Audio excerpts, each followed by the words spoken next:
Presso il Vega di Marghera si è tenuta la terza edizione del Venezia Camp, il Festival dell'innovazione digitale. Vediamo le novità di quest'anno.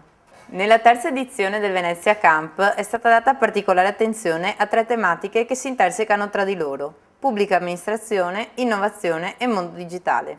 Penso che la pubblica amministrazione sia importantissima per l'innovazione, innanzitutto perché specialmente nel caso della regione che io qui ho un po' rappresentato, è un volano per lo sviluppo del territorio, no? Da un punto di vista economico, è un ente di programmazione, quindi le azioni di cui vi descrivevo prima sono azioni di programmazione. I progetti presentati saranno basati sulla banda larga ed hanno l'obiettivo di sviluppare le infrastrutture digitali e la cultura digitale.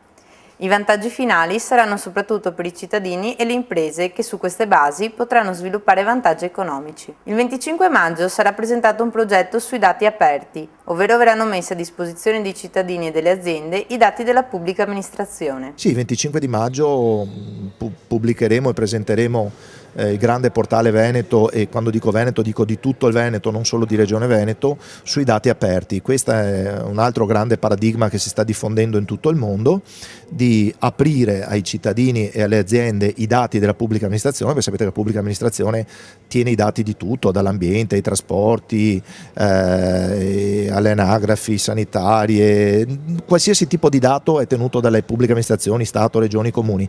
Aprirli vuol dire metterli a disposizione delle aziende che ci vogliono fare dei servizi e delle applicazioni.